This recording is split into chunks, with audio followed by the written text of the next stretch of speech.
সৌহার্দ্য পঞ্চায়েত প্রধানের ছেলের সাথে মারামারিতে জড়িয়েছে। একজনের অবস্থা খুবই খারাপ, রামুকে মেরে মাথা ফাটিয়ে দিয়েছে। আপনি তাড়াতাড়ি চলেন মাস্টারমশাই, আপনি না গেলে তাকে আটকানো যাবে না। আমরা অনেক চেষ্টা করছি কিন্তু তাকে কিছুতেই আটকাতে পারছি না। গগনচুম্বী চিৎকার করতে করতে তালুকদার বাড়ির সদর দরজার সামনে দাঁড়িয়ে জোরে জোরে নিঃশ্বাস নিতে নিতে কথাটা বলল সৌরভ। কামরুল তালুকদার তখন উঠানে দাঁড়িয়ে ফোনে কারোর সাথে কথা বলছিলেন, কিন্তু আচমকাই পরিচিত কণ্ঠ শুনে কামরুল তালুকদার ফোনটা কান থেকে নিচে রেখে তালুকদার বাড়ির চৌকাঠের দিকে তাকাতেই সৌরভকে দেখলেন। সাথে সৌরভকে বাড়ির চৌকাঠে বৃষ্টি বাদলের দিনে এভাবে দাঁড়িয়ে থাকতে দেখে বিস্ময়ে চোখ ছোট ছোট করে নিলেন তিনি। কামরুল তালুকদার বয়সের প্রভাবে কানে একটু কম শোনেন, তাই সৌরভ কথাগুলো বলার পরও যখন কামরুল তালুকদারকে কিছু বলতে দেখলেন না, তখন সে কথাগুলো আবারও এক নিঃশ্বাসে বলল। কামরুল তালুকদার তার সামনে দাঁড়িয়ে থাকা সৌরভের মুখ থেকে কথাগুলো শোনার সাথে সাথে নিজের চোখ মুখ কুঁচকে নিলেন। ফুরফুরে মেজাজে তার এক নিমিষেই বাষ্পীভূত হয়ে গেল।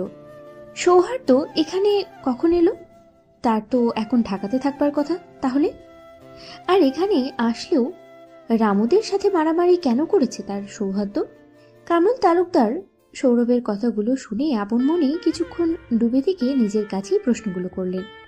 প্রশ্নগুলোর উত্তর না পেয়ে হঠাৎই তার মনের কোণায় অদ্ভুত এক দুশ্চিন্তার আগমন হলো।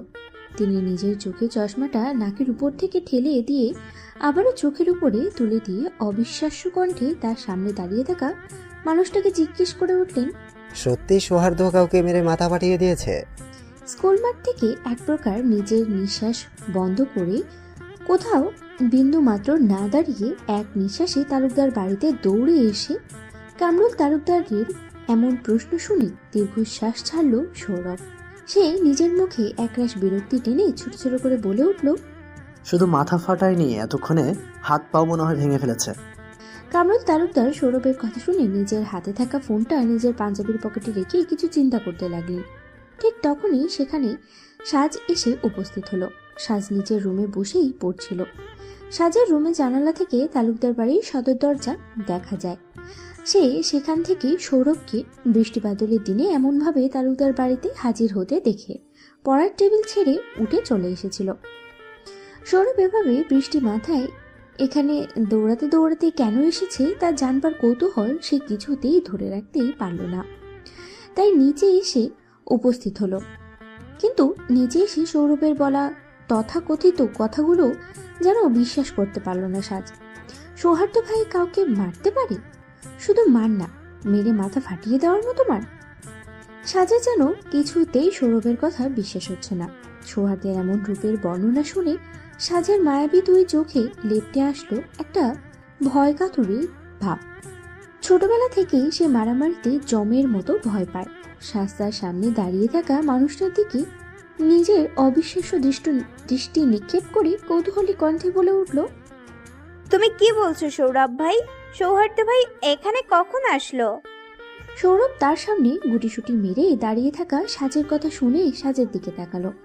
ভয় কাতুরের সাজকে নিজের প্রশ্নের উত্তরের আশায় নিজের দিকে এক দৃষ্টিতে তাকিয়ে থাকতে দেখলো সৌরভ। সৌরভ সাজের দিকে তাকাতেই তাদের চোখাচোখি হয়ে গেল। সাজ দৃষ্টি ঘুরিয়ে অন্যদিকে তাকালো, তবুও সৌরভ সাজের মায়াবী চোখ দুটোর দিকে তাকিয়ে থাকলো কিছুক্ষণ। সৌরভ বরাবরই সাজের মায়াবী দুই চোখের মাঝে আহত, তবে এখন সে নিজেকে নিয়ন্ত্রণ করলো।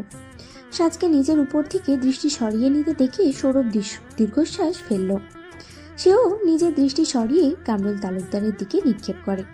সাজের করা প্রশ্নকে উপেক্ষা করে গম্ভীর কণ্ঠে বলে উঠল, তাড়াতাড়ি আসেন মাস্টারমশাই, আপনি বাদের আপনার সৌহার্দ্যকে আর কেউ মনে হয় না সামলাতে পারবে। জানি না ওদিকে এখন কি হচ্ছে। সৌরভের কথাগুলো শুনে কামরুল তালুকদার আর এক মুহূর্ত বাড়িতে নষ্ট করলেন না। তিনি ছাতা ছাড়াই এমন বৃষ্টি বাদলের মধ্যে শব্দ যুক্ত কদমে তালুকদার বাড়ি থেকে বেরিয়ে গেলেন। তিনি বেরিয়ে যাওয়ার সাথে সাথে সৌরভও তার পিছন পিছন ছুটল। সাজ তালুকদার বাড়ির মধ্যে দাঁড়িয়ে তার দাদু ভাইয়ের চলে যাওয়ার দিকে এক দৃষ্টিতেই তাকিয়ে রইল। সময় এখন দুপুর 12টা ছুঁই, কিন্তু আকাশে মেঘের ঘনঘটা দেখে তা বোঝার কোনো উপায় নেই। সাজ একবার তার দাদু চলে যাওয়ার দিকে তাকিয়ে দীর্ঘশ্বাস ছাড়ল। সে দাঁড়িয়ে দাঁড়িয়ে ভাবতে লাগলো কামরুল তালুকদারের পিছন পিছন যাবে কিনা। কিছুক্ষণ সাজ বোকার মতো দাঁড়িয়ে থেকে হঠাৎ কিছু একটা ভেবে হকচকিয়ে ওঠে সে। তারপর যখনই মনে পড়লো তার দাদু ছাতা নিয়ে যায়নি, তখনই দু চোখ বড় বড় করে আর কোনো কথা না ভেবে মাথায় কাপড় টেনে নিজে একটা ছাতা বের করে বিদ্যুৎ বেগে আরও একটা ছাতা নিয়ে বৃষ্টি মাথায় বাড়ি থেকে বেরিয়ে আসলো। বদরের মা সাজের এমন কাণ্ড দেখে তাকে বাড়ির ভিতর থেকে কয়েকবার ডাকলো। সে তাকে বাড়ি থেকে বের হতে নিষেধ করলো, কিন্তু সাজ কি শোনে আর তার কথা। বেখেয়ালি মন নিয়ে সাজ নিজের দাদুর জন্য তালুকদার বাড়ি থেকে বেরিয়ে আসলো। সাজ বাড়ি থেকে বেরিয়ে আসতে না আসতেই বৃষ্টির গতি বেড়ে গেল। ঝুম গতিতে বৃষ্টি শুরু হলো। বৃষ্টির গতি বেড়ে যেতে দেখে সাজ ভয়ও পেল। সে এই বৃষ্টির মধ্যে মোটেও এত দূর দৌড়ে যেতে পারবে না, তার উপরে আবার বিদ্যুৎ চমকাচ্ছে। সাজ কোনো উপায় না পেয়ে একটা নিরাপদ আশ্রয়স্থানে দাঁড়ালো। মিনিট 20 সময় চলে যাওয়ার পরেও যখন বৃষ্টি কমলো না, তখন সাজ বিরক্ত হয়ে উঠল। বৃষ্টি না কমলেও বিদ্যুৎ চমকানো কমে গেছে, তাই সাজ আর কোনো কথা না ভেবে দৌড়াতে লাগলো স্কুল মাঠের উদ্দেশ্যে। সাজ যখন স্কুল মাঠের কাছে এসে উপস্থিত হলো, তখন স্কুল মাঠের পুরো পরিবেশ নিস্তব্ধ।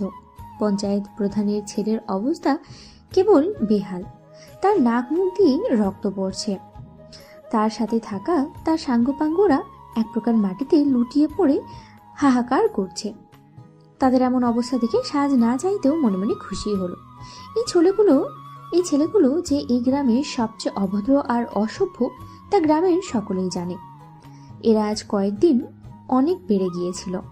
আজ এদের সৌহার্দ্যের হাতে এমন মার খেয়ে গড়াগড়ি করতে দেখে সাজ মনে মনে খুশি হলো, কিন্তু অপরদিকে এদের এমন অবস্থা দেখে হালকা একটু কষ্টও লাগলো। তাতে পাত্তা দিল না সাজ লক্ষ্য করলো বেপরোয়া ভঙ্গিতে সৌহার্দ্য হাতে বড় বাঁশের একটা ভাঙ্গা অংশ নিয়ে দাঁড়িয়ে আছে। সৌহার্দ্যের চোখে মুখে রাগ, তার চোখ মুখের রাগ যেন উপচে উপচে পড়ছে। তবে কামরুল তালুকদারের জন্য যে তা প্রকাশ করতে সে পারছে না। কামরুল তালুকদার যে এতক্ষণে পরিস্থিতিটা সামলে নিয়েছেন ভালো করে সেটা বুঝতে পারছে সাজ কি করবে ভেবে না পেয়ে কঠোর হয়ে দাঁড়িয়ে থাকা সৌহার্দ্যের দিকে এগিয়ে আসলো। সেই সৌহার্দ্যের কাছে এসে দাঁড়াতেই খেয়াল করলো উজ্জ্বল সাদা বর্ণের সৌহার্দ্য রাগে আগুন হয়ে আছে। সাজ বৃষ্টির মধ্যে দাঁড়িয়ে থাকা সৌহার্দ্যকে একবার আর চোখে দেখে নিল। তার ফর্সা ত্বক বৃষ্টির কোনায় ভিজে চকচক করছে, অন্যদিকে তার চোখ দুটো রাগে লাল হয়ে আছে। সাজ লক্ষ্য করলো সৌহার্দ্য লাল হয়ে যাওয়া দৃষ্টিতে তার সামনে পড়ে থাকা লোকগুলোকে এক দৃষ্টিতেই দেখছে। সাজ সৌহার্দ্যের লাল হয়ে যাওয়া চোখে সেই দৃষ্টিতে দেখতে পেল এক অদম্য শক্তি আর দৃঢ়তা, যেন সেই বৃষ্টির মধ্যেও সব শেষ করে দিতে সক্ষম। সাজ তার পাশে অটল হয়ে দাঁড়িয়ে থাকা মানুষের মুখের দিকে তাকালো। সৌহার্দ্যের মুখের দিকে তাকাতেই চমকে উঠল সে। তার কপালে শিরা উপশিরাগুলো রাগের তীব্রতা স্পষ্ট করে দিচ্ছে। তার প্রতিটি নিঃশ্বাস প্রশ্বাস যেন ভেতরে উত্তাপ ঝড়ের ইঙ্গিত দিচ্ছে সাজকে। সৌহার্দ্যের গায়ে থাকা সাদা শার্টটা পুরোপুরি ভিজে গিয়ে গায়ে লেপ্টে আছে, যার ফলে তার শক্তিশীল শরীরের প্রতিটা রেখাকে স্পষ্টভাবে তুলছে সকলের সামনে। ভেজা শার্টে লেগে থাকা বৃষ্টির ফোঁটা তার প্রতিটি নড়াচড়ায় মুক্তোর মতো ঝরে পড়ছে নিচে। সাজ সৌহার্দ্যের পাশে এসে দাঁড়াতেই তাদের চোখাচোখি হয়ে গেল, যার ফলে সৌহার্দ্যের রাগী চাউনিও সাজের মুখ বুঝে সহ্য করতে হলো। অন্যদিকে কামরুল তালুকদার সাজকে এই বৃষ্টি মাথায় এখানে দেখে গম্ভীর কণ্ঠে বলে উঠল, তুমি এখানে কেন আসলে সাজ? যাও, এখনই বাড়িতে যাও। সাজ তার দাদুর কথা শুনে চমকালো। বৃষ্টি মাথার লোকগুলো সাজদের ঘিরে দাঁড়িয়ে আছে। সাজ তার দাদু ভাইয়ের কথা শুনে কি বলবে বুঝে উঠতে পারলো না। সে কিছুক্ষণ চুপ করে দাঁড়িয়ে থেকে আমতা আমতা করে কিছু বলতে যাবে, ঠিক তখনই পুলিশ চলে আসলো। সাজের সামনে পঞ্চায়েত প্রধানের ছেলে আর তার লোকজনকে ধরে নিয়ে যেতে। সাজ পুলিশদের দেখে তাদের দিকে নিজের কথা বন্ধ করে তাকিয়ে রইল। কামরুল তালুকদার সাজের উত্তরের আশা না করে এই বিষয়টা নিয়ে পুলিশের সাথে কথা বলতে ব্যস্ত হয়ে গেলেন। তিনি সাজের দিক থেকে মুখ ফিরিয়ে পুলিশের সাথে কথা বলতে ব্যস্ত হয়ে পড়লেন। সাজ যেন হাফ ছেড়ে বাঁচল। তাকে আর কামরুল তালুকদারের বকা খেতে হবে না। কিন্তু সে কিভাবে আবারও আর চোখে সৌহার্দ্যের দিকে তাকাতেই চমকে উঠল। সে দেখল সৌহার্দ্য রাগান্বিত দৃষ্টিতে তার দিকেই তাকিয়ে আছে। সাজ বাচ্চার মতো তাড়াতাড়ি নিজের দৃষ্টি সরিয়ে নিল। তবে পুরো কাকভেজা হয়ে দাঁড়িয়ে থাকা সাজ এবার ঠান্ডায় কেঁপে উঠল। সৌহার্দ্য এক দৃষ্টিতে সাজের দিকে তাকিয়ে গম্ভীর কণ্ঠে জিজ্ঞেস করলো, তুই এখানে আসতে গেলি কেন? তাকে সকলেই বারবার কেন একই প্রশ্ন করছে মনে মনে ভাবলো সে। সে নিজেও জানে না সে কেন এই বৃষ্টির মাথায় নিজের বেখেয়ালি মন নিয়ে ছুটে আসলো। বারবার একই প্রশ্নের সম্মুখীন হয়ে ঘাবড়ে গেল সে। কোনো উত্তর না দিয়ে সৌহার্দ্যকে বৃষ্টিতে ভিজতে দেখে নিজের পা উঁচু করে সৌহার্দ্যের মাথায় ছাতা ধরল। সাজের এমন বোকা বোকা কাজে সৌহার্দ্য নিজের কপাল কুঁচকে নিল। সে ভিজে একাকার নাস্তা নাবুদ হয়ে গেছে, আর এখনই মেয়ে এসেছে তার মাথায় ছাতা ধরতে। মেয়েটা এত বোকা কেন? সৌহার্দ্যের মাথায় ছাতা ধরে নির্ভয় চিত্তে সৌহার্দ্যের কথার প্রত্যুত্তর করে সাজ বলল, দাদামশাই অসুস্থ, ঠান্ডায় সমস্যা হয় তার, কিন্তু সে ছাতা নিয়ে আসলো না দেখে তার পিছে এসেছি ভাইয়া। সাজের কথা শুনে সৌহার্দ্য সাজের দিকে তাকাতেই হঠাৎ সৌহার্দ্যের রাগ তরতর করে বেড়ে গেল। সে সাজের ধরে রাখা ছাতাটা এক ঝটকায় ফেলে দিল। তারপর তার পাশে দাঁড়িয়ে থাকা সাজের দিকে রাগান্বিত দৃষ্টিতে তাকিয়ে গম্ভীর কণ্ঠে বলে উঠল, এক থাপ্পড় মেরে তোর 32টা দাঁতে ফেলে দেবো বেয়াদব। পোশাক ঠিক রেখে যখন রাস্তায় হাঁটতে পারিস না, তখন বাড়ি থেকে বের হোস কেন? আচমকা সৌহার্দ্যের মুখ থেকে এমন কথা শুনে সাজ পুরোপুরি স্তব্ধ হয়ে গেল। সৌহার্দ্য নিজের কথা শেষ করে নিজের শার্টের বোতাম খুলতে শুরু করলো। সাজ অপলক দৃষ্টিতে সৌহার্দ্যের দিকে তাকিয়ে বোঝার চেষ্টা করলো সৌহার্দ্য কি করতে চাইছে। সৌহার্দ্য নিজের গায়ের শার্টটা খুলে সাজের গায়ে জড়িয়ে দিল। শার্টটা সাজের গায়ে জড়িয়ে দিতে দিতে রাগান্বিত কণ্ঠে আবারও বলে উঠল, মেয়ে মানুষের এত বেখেয়ালি হলে চলে না সাজ। তোর বেখেয়ালিদের জন্য সবসময় আমাকে দাম দিতে হয়। তো এক্ষুনি আমার সামনে থেকে দূর হ। যে রাস্তা দিয়ে এসেছিলে সে রাস্তা ধরে চলে যা। তোর জন্য আজ এত কিছু হয়েছে। সৌহার্দ্য আর কিছু বলতে পারল না। তার আগেই সৌরভ সৌহার্দ্যকে টেনে দূরে নিয়ে গেল। সাজ সৌহার্দ্যের মুখ থেকে কথাগুলো শুনে একদম চুপ হয়ে গেল। সে কি করেছে সে নিজেই জানে না। সৌহার্দ্য এসব কিছুতেই কিসের জন্য তাকে দায়ী করছে এটা সে মেনে নিতে পারছে না। সাজ সৌহার্দ্যের দেওয়া শার্টটা আঁকড়ে ধরে সৌহার্দ্যের দিকে তাকিয়ে কিছু জিজ্ঞাসা করতে যাবে, তার আগেই সৌরভ সৌহার্দ্যকে চুপ করিয়ে সাজের ছাতাটা নিচ থেকে তুলে সাজের হাতে ধরিয়ে দিয়ে নম্র স্বরে বলে উঠল, সাজ এখন এখান থেকে চলে যাও, কারণ মেজাজ ভালো নেই, বুঝতেই তো পারছো। সাজ সৌরভের কথাগুলো কানে নিল, কিন্তু এক দৃষ্টিতে সৌহার্দ্যের দিকে তাকিয়ে রইল কিছুক্ষণ। সাজ একবার চারিদিকে তাকিয়ে দীর্ঘশ্বাস ছেড়ে বাড়ির পথে পা বাড়ালো।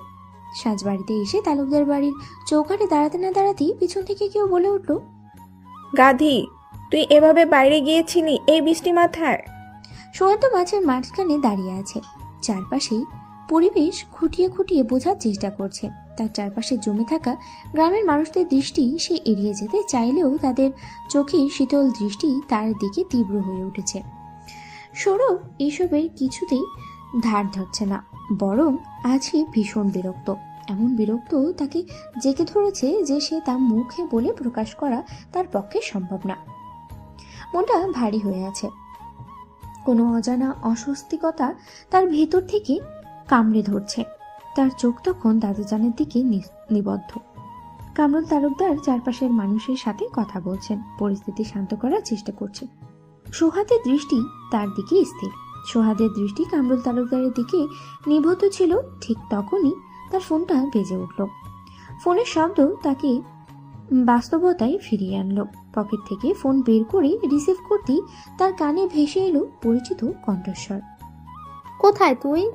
সোহাদ লক্ষ্য করলো তার মায়ের কণ্ঠে স্বাভাবিকতার আভাস থাকলেও তার মনে যে উদ্বেগের সূক্ষ্ম ছাপ লুকিয়ে আছে তা স্পষ্ট। সোহার্দের ঠোঁটের কোণে এক মৃদু হাসি ফুটিয়ে তুলে নিজেকে স্বাভাবিক রেখেই বলে উঠল, সানি কিছু বলেনি? তার মা তার কথার বিপরীতে দীর্ঘ নিঃশ্বাস ছাড়লেন। তারপরে নিজের কণ্ঠে উদ্বেগ আরো স্পষ্ট করে তুলে জিজ্ঞেস করলেন, মেডিকেল থেকে সরাসরি তালুকদার বাড়ি যাওয়া দরকার ছিল।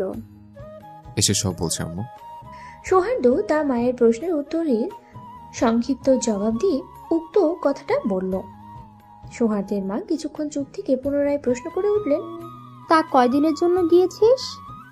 কলেজ বন্ধ আছে, তাই ভাবলাম একটু ঘুরে আসি।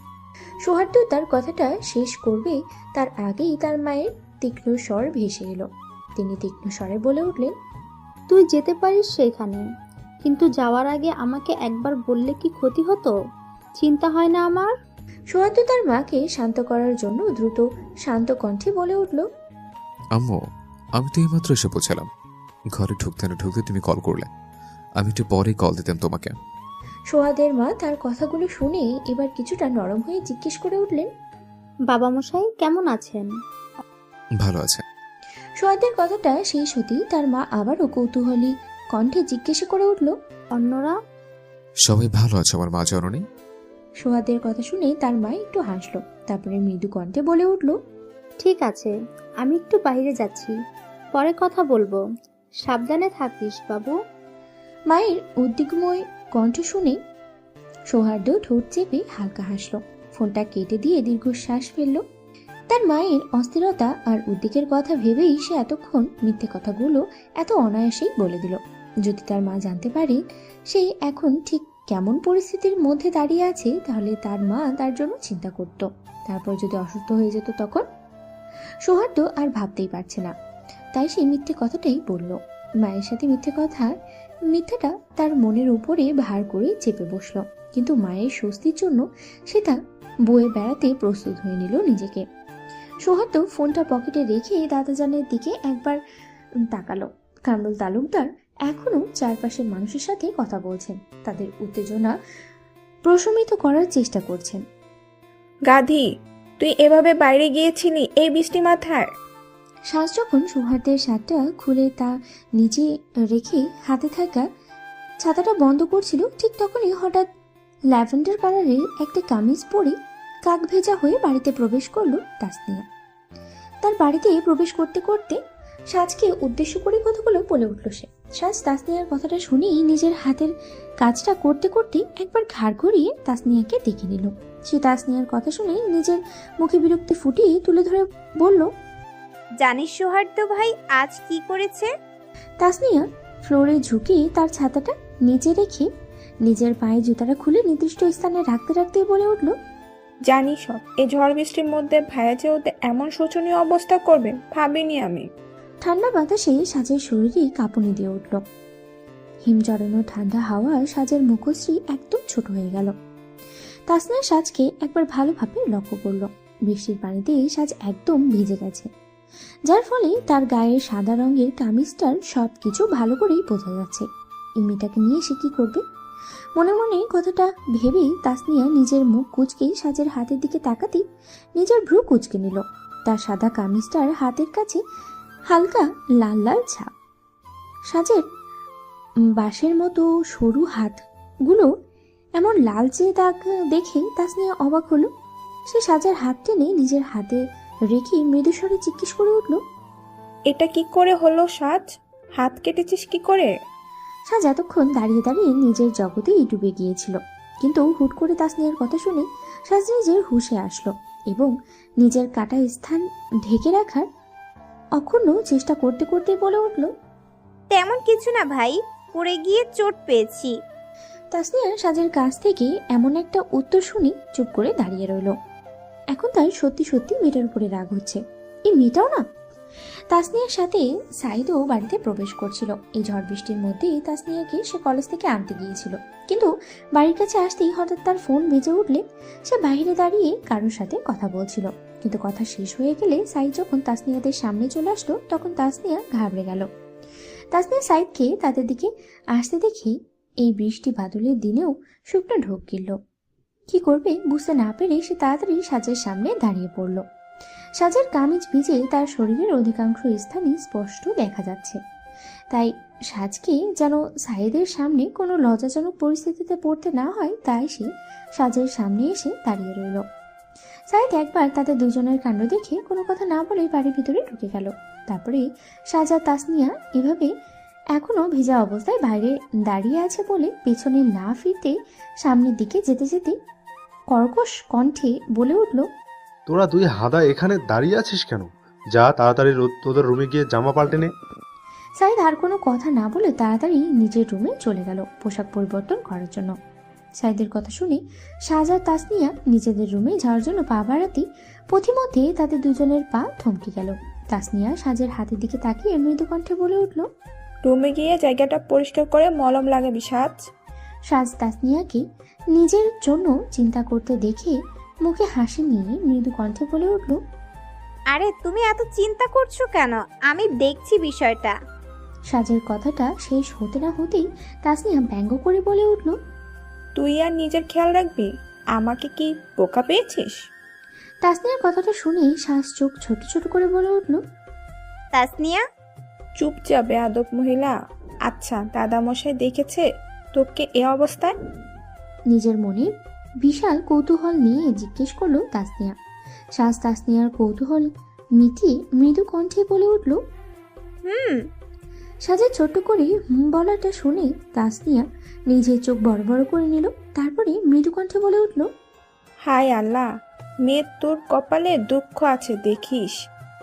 সাজ তাসনিয়ার কথাটা শুনে নিজের ঠোঁটের কোণে হাসি রেখা ফুটিয়ে তুলে ধরে বলল, দাদামশাই আর আমাকে শাস্তি দিবে? নো বেবস, তেমন কিছুই হবে না দেখিস। ওভার কনফিডেন্স মহিলা। সাজ তালুকদার বলে কথা। যা, দূর হ। রুমে গিয়ে পোশাক পাল্টে আয়। আমি সুভাকে তোর রুমে পাঠিয়ে দিচ্ছি। এই না না, ও গিয়ে কি করবে? আমি নিজের জামা নিজে পাল্টাতে পারি। বাল, ও গেলে তোমার মতো অনেক কথা শোনাবে নি আপা। ওকে পাঠানোর বদলে তুমি আমাকে এক গ্লাস পানিতে ডুব দিতে বলো। এই সাজ সেখানেও কোনোভাবে অ্যাডজাস্ট হয়ে যাবে নি, কিন্তু ওকে পাঠালে আম্মুর থেকে বেশি পক পক করবে নি। এত ঢং করতে পারিস না তুই সাজ। আর তোর এই শুনবি যাবি করবি গেল না। সৌহার্দ্য ভাই এবার শুনে তোর কানের নিচে লাগাইয়া দিবে। কানের নিচে আবার কি লাগানো যায় ভাই? দাঁড়া, সৌহার্দ্য ভাইয়া আসুক, তাকে প্র্যাকটিক্যাল করে দেখাতে বলছি। এত প্র্যাকটিক্যাল দেখার শখ হলে নিচে কান পেতে ওই জিরাফের হাতের নিচে দাঁড়াস। ভাইয়াকে আবার জিরাফ বললি? ভাইয়া শুনলে রেগে যাবে সাজ। জিরাফকে জিরাফ বলবো না তো বাটুল বলবো নাকি? আরে আল্লাহ, এই মেয়েটা এত কথা বলে না। যা, রুমে যা আর আমাকে ছাড়, তা না হলে দুজনেই ঠান্ডা লেগে যাবে। শোন তাসনিয়া, এই সাজকে কখনো এইসব জ্বর ঠান্ডার ভয় দেখাবি না। শোন, আমি নিজেই একটা ভাইরাস, তাহলে অন্য ভাইরাস দ্বারা কিভাবে আক্রান্ত হব বল? তাসনিয়া সাজের কথাটা শুনে সাজের মাথায় একটা চাটি মারল। সে সাজকে উদ্দেশ্য করে কিছু বলতে যাবে, তার আগেই সাইদ নিজের পোশাক পরিবর্তন করে নিচে নামতে নামতে সাজ আর তাসনিয়াকে এখনো ভেজা পোশাকে দাঁড়িয়ে থাকতে দেখে গম্ভীর স্বরে বলে উঠল, তোরা দুইটা এখনো ভেজা পোশাক পরে দাঁড়িয়ে আছিস? আমি কি বলে গেলাম তা কানে ঢোকেনি? দাঁড়া, তোদের আম্মুকে ডাক দিচ্ছি। সাইদ নিজের কথাটা শেষ করে দম নেওয়ার সাথে সাথেই তাসনিয়া আর সাজ এক দৌড়ে উপরে উঠে গেল। সাজ উপরে যাওয়ার সময় চিৎকার করে বলে উঠল, ভাইয়া, সব তাসনিয়া মুরব্বির দোষ, বিশ্বাস করো পিউ। উল্টো দিকে তাসনিয়া দৌড়ে উপরে যাওয়ার সময় চিৎকার করে বলে উঠল, ভাইয়া, সব সাজ বেটির দোষ, আমি নির্দোষ, বিশ্বাস করো পেও। সাইদ তাসনিয়া আর সাজের এমন কাণ্ড দেখে মুচকি হেসে সেখান থেকে চলে গেল। সন্ধ্যাবেলায় সাজ নিজের রুমে ঘুমিয়েছিল। ঠিক তখনই ঘুমের মধ্যে হাতের কাটায় স্থানটা ব্যথা অনুভব হওয়াতে সে নিজের চোখ মুখ কুঁচকে নিল। তারপরে সাজ আস্তে আস্তে নিজের চোখ খুলেই সামনে তাকালো। সামনের দিকে তাকাতেই সাজ স্তব্ধ হয়ে গেল। কখন সৌহার্দ্য এখানে কি করছে ভেবে না পেয়ে সে লাফ দিয়ে উঠবার চেষ্টা করলো। তার আগেই সৌহার্দ্য সাজের হাত চেপে গম্ভীর কণ্ঠে বলে উঠল, কুম্ভকর্ণ একটা। অন্যদিন তো টাঙ্কির সব পানি আপনার গায়ে ঢেলে দিলেও ঘুম ভাঙে না, তাহলে আজ এত তাড়াতাড়ি ঘুম কিভাবে ভাঙলো? সাজ সৌহার্দ্যের কোনো কথা শুনল না। সৌহার্দ্য তাকে কুম্ভকর্ণ বলেছে এটা ভেবে ঘুমের ঘোরে নিজের চোখ মুখ কুঁচকে নিল। তারপরে সৌহার্দ্যের বলা কথাগুলো প্রতিবাদ করে ঘুম জড়ানো কণ্ঠে বলে উঠল, আল্লাহ, আপনি এত মিথ্যা কথা কোন মুখ দিয়ে বলেন ভাইয়া? যে মুখ থেকে ঘুম থেকে ওঠার পর দুগ্ধ বের হয় না। সৌহার্দ্যের কথাটা শুনেই শ্বাস চেঁদে উঠল।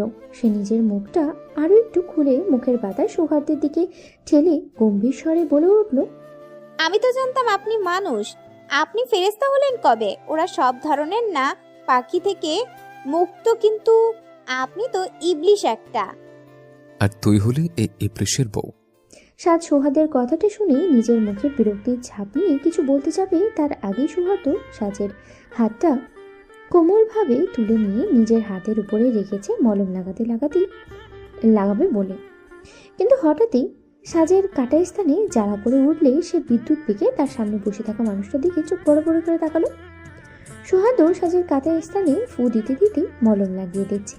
সৌহার্দ্যকে ফ্লোরে এক হাঁটু ভর করে বসে থাকতে দেখে চমকে ওঠে সাজ, সাথে একটু অবাকও হলো, যার ফলে তার ঘুম ঘুম ভাবটা একেবারেই কেটে গেল। সৌহার্দ্য সাজের কেটে যাওয়া স্থানটা আস্তে আস্তে পরিষ্কার করে মলম লাগিয়ে দিল। সাজ এখনো কেমন যেন বাকরুদ্ধ হয়ে বসে আছে সৌহার্দ্যের এমন ভালো মানসিকতা দেখে। আজ সৌহার্দ্য এত পাল্টে গেল কেন? অন্য সময় হলে তো সৌহার্দ্য তার কাটা স্থানে পারলে লবণ মরিচ ছিটিয়ে দিতে পারত। সাজ স্তব্ধ হয়ে গেছে সৌহার্দ্যের স্পর্শ পেয়ে। সাজ স্তব্ধ হয়ে বসে থাকলেও ভালো করেই ধারণা করতে পারল সৌহার্দ্য রুদ্রমূর্তি ধারণ করেছে তা। হঠাৎ সৌহার্দ্যের কি হলো তাই ভাবতে লাগলো সাজ। এদিকে সৌহার্দ্য সাজে ডান হাত ছেড়ে বাম হাত শক্ত করে চেপে ধরে রাগান্বিত কণ্ঠে জিজ্ঞেস করে উঠল, ঢাকায় এসে প্রতিবার শুনি তুই কি কি অকাজ করে বসে আছিস। তুই এত সব অকাজ কখন করে বসিস সাজ, বলতো? সৌহার্দ্য শক্তভাবে সাজের কনুইটা চেপে ধরেছে বলেই সাজ ব্যথা পেয়েছে। সৌহার্দ্যের এমন ভয়ঙ্কর রূপ দেখে সে যেন ভয়ে হালকা কাঁপতে থাকলো। কাঁপার ফলে সাজের হাত থেকে সাজের ছোট্ট দেহটা কম্পিত হতে থাকলো। সাজ অল্পতেই ভয় পেয়ে যায়।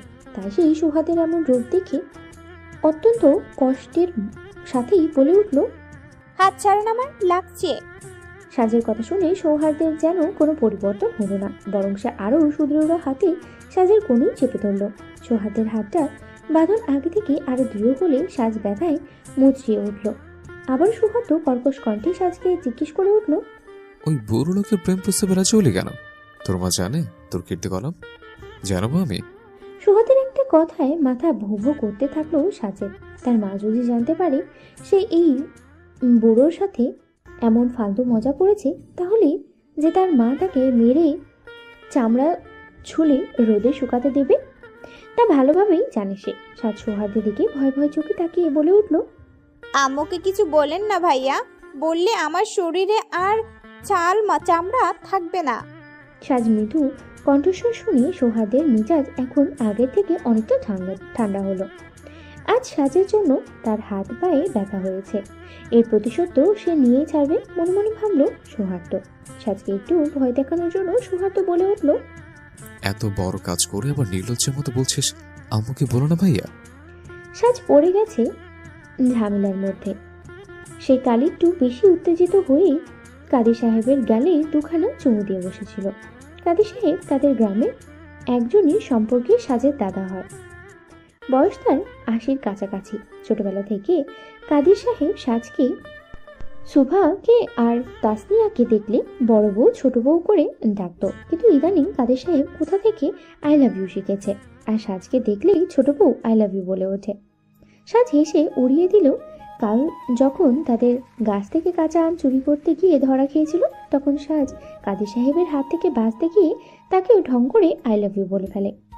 এই পর্যন্ত ঠিক ছিল, কিন্তু যখন কাদের সাহেব হেসে সাজদের আম পাড়াতে অনুমতি দেয়, তখন সাজ অতিরিক্ত আনন্দ উত্তেজনার ফলে কাদের সাহেবের গালে দুখানা চুমু দিয়ে দেয়।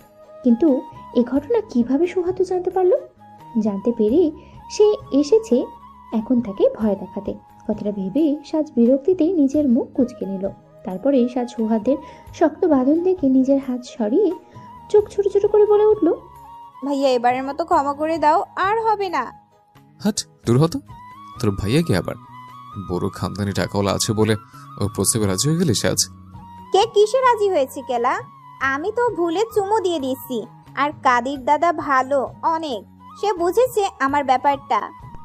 সৌহার্দ্য যখন সাজের রুমে এসেছিল তখন সৌহার্দ্য রেখেছিল, কিন্তু এখন তার একটা কমলেও সে সাজের দিকে তাকিয়ে কর্কশ কণ্ঠে বলে উঠল, দেখ সাজ, তুই এখন অনেক বড় হয়েছিস, ছোট নেই আগের মতো। তোর যা মন চায় তা করতে পারিস না। জানিস তোর এই ঘটনা কাল বাজারে কিছু লোক কিভাবে তুলেছে? তোকে নিয়ে রামুরা পর্যন্ত কাদির দাদুকে বাজে কথা শুনিয়েছে। কাদির দাদু তার প্রতিবাদ করলে ওরা কাদির দাদাকে খুব খারাপভাবে ছোট করেছে। তারপর আবার শুনলাম কাদির দাদা ছোট হলো নাকি তাকে বিশ্রীভাবে কথা শুনিয়েছে। আমি জানি তুই কাদির দাদাকে কতটা সম্মান করিস, এটাও জানি তুই তাকে চুমু দিয়েছিস, কোনো খারাপ উদ্দেশ্য নয়। কিন্তু এই গ্রামের আর ৫টা লোক তো সেটা ভাববে না, তারা তিলকে টেনে তাল করে ছাড়বে। তোর আব্বু যদি গ্রামের লোকজনের মুখ থেকে তোর নামে এমন খারাপ কথা শোনে, তোর সে বেশি কষ্ট পাবে না? তুই আজকাল বড্ড বেশি ভুল করছিস সাজ। দাদাভাই সব সামনে নিয়েছে, কিন্তু এখন থেকে একটু বুদ্ধি করে কাজ করিস প্লিজ। ঘুম থেকে উঠে এখনো তো হাত মুখ ধুয়ে আসিস নি। ছেদারে, যা হাত মুখ ধুয়ে নিয়ে নেমে আয়, সকলে নিচে অপেক্ষা করছে। সোহাদ আর কোনো কথা না বলে সাজের রুম থেকে বেরিয়ে আসতে নিবে, তখনই সে লক্ষ্য করলো সাজ এক মনে তার কথাগুলো শুনে চুপ হয়ে দাঁড়িয়ে রইল।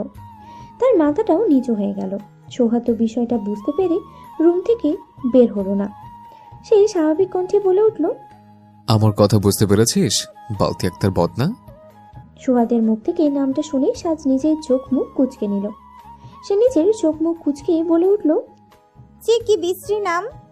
আমার যদি তোর মুখ থেকে কেলা শব্দটা শুনে, তাহলে এই নামেই ডাকবো। আর এতেও যদি কাজ না হয়, তখন বারান্দায় নিয়ে গিয়ে এক লাথি মেরে বাড়ির নিচে ফেলে দেব। ভাইয়া, তুমি না 2 দিন পরে ডাক্তার হবা, আর তোমার ভাষা এমন! হবা নাকি হবে? দূর, তোমার সাথে আর কোনো কথাই বলবো না, সব সময় ভুল ধরতেই থাকে। এত বকবক না করে ফ্রেশ হয়ে নিয়ে যায়। সকলে মিলে গেম খেলার প্রস্তুতি করছে। সৌহার্দ্য নিজের কথাটা শেষ করেই সাজকে কোনো কথা বলার সুযোগ না দিয়ে রুম থেকে বেরিয়ে গেল। সাজ সৌহার্দ্যের কথাগুলো শুনে একটা দীর্ঘশ্বাস ছেড়ে উঠে দাঁড়ালো ফ্রেশ হওয়ার জন্য। তালুকদার বাড়ি যুদ্ধের ঠিক 2 বছর আগে তৈরি করা হয়েছিল। যুদ্ধের সাথে তালুকদার পরিবার ওতপ্রোতভাবে জড়িয়েছিল, যার ফলে এই বাড়ির প্রতিটা ইট পাথর ইতিহাসের সাক্ষী বহন করে বেড়ায়। কালো কাঠের বিমে মোড়ানো ছাদের সাথে সাদা সিলিং ফ্যানটি ধীর গতিতে ঘুরছে। এই ঝড় বৃষ্টিতে বাইরে হওয়া রুমের ভেতরে প্রবেশ করার ফলে এমনভাবে ফ্যানটা ধীর গতিতে দুলছে। আর এই পরিবেশে তালুকদার বাড়ির বাচ্চা কাচ্চারা ক্যারাম গেম খেলার জন্য প্রস্তুতি নিচ্ছে। এই রুমে ডান পাশে থাকা লম্বা লাউঞ্জারটার উপরে কামরুল তালুকদার সাধারণত বিশ্রাম নেয়, তবে আজ এ ঘরে সকলে খেলা করবে বলে তিনি আর এখানে আসেননি। সাঈদ আর সাদ ক্যারাম বোর্ডের পাশে বসে বোর্ডের উপরে গুলো দিচ্ছে, যাতে খেলার সময় স্ট্রাইকার আর গুটিগুলো সহজেই পিছলে চলে যেতে পারে। সাঈদ আর সাদ নিজেদের মধ্যে কথা বলতে বলতে কাজ করছিল। ঠিক তখনই সৌহার্দ্য নিজের ফোনটা পকেটে রাখতে রাখতেই তাদের কাছে এসে বলে ওঠে, ভালো করে ঘোরাতে ভাই, যাতে আজ জিততে পারে। সৌহার্দ্যের কথাটা শেষ হতে না হতেই সাঈদ আর সাদও সৌহার্দ্যের দিকে চোখ ছোট ছোট করে বলে উঠল, তোমাকে আজ আমরা কোনোভাবেই জিততে দেবো না ভাই। সৌহার্দ্য তাদের কথা শুনে সে কিছুটা ঝুঁকে সাঈদ আর সাদের মাথায় হাত বুলাতে বুলাতে বলে উঠল, আমিও দেখি শোনা কেমন করে তোমরা আমাকে জিততে না দাও। সাঈদ আর সাদ সৌহার্দ্যের এমন ঠান্ডা কণ্ঠে ঠাট্টা হুমকি শুনে শুকনো ঢোক গেল, কিন্তু পরক্ষণেই সাঈদের মাথায় কিছু একটা খেলে যেতেই সে নিজের মুখের হাসি ঝিলিক ফুটিয়ে তুলে শয়তানি স্বরে সৌহার্দ্যকে উদ্দেশ্য করে বলে উঠল, আমি আর সাদ না পারলেও আজ সাজকে তোমার পিছনে লাগিয়ে দিব ভাই। জানো ও কি করেছে? সাঈদের কথা শুনে সৌহার্দ্য কৌতূহল চোখে সাঈদের দিকে তাকালো। সে সাঈদের দিকে তাকিয়ে এক ভ্রু উঁচু করে বলে উঠল, ও কি করেছে আবার? সৌহার্দ্যের কৌতূহল ভরা মুখ দেখে সাঈদ হাসল। সে সৌহার্দ্যের চেহারা দিকে নিজের দৃষ্টি নিক্ষেপ করে মৃদু কণ্ঠে বলে উঠল, আগের বার তোমার কাছে হেরে গিয়েছিল না ও? সাঈদের কথাটা শুনে সৌহার্দ্য নড়ে চড়ে উঠল। নিজের পুরুষালী ওষ্ঠে হাসির রেখা ফুটিয়ে তুলে মৃদু স্বরে জিজ্ঞেস করে উঠল।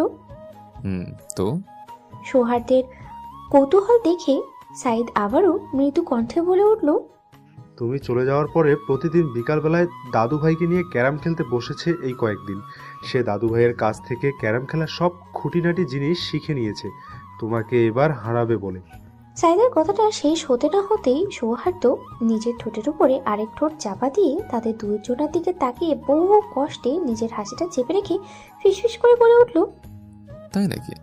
ছোট্ট জল্লাদটার দেখে আমাকে হারানোর খুব শখ। সৌহার্দ্য কথাটা একেবারে ফিসফিস করে না বলায় সাঈদ আর সাদ সেটা শুনে নিল। সৌহার্দ্যের হাসিটা তার দুজনের কারোরই পছন্দ হলো না।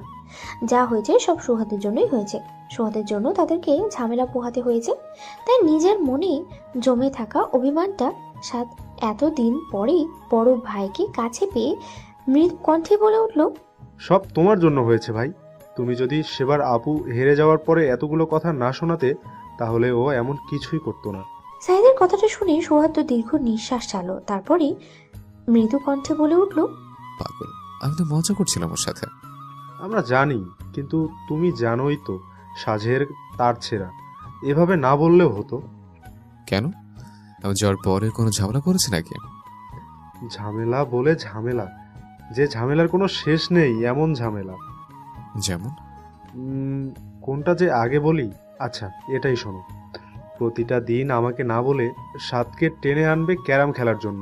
বেয়াদবটা আমাদের ঘুম থেকে টেনে তুলে আনবে এই ক্যারামের জন্য।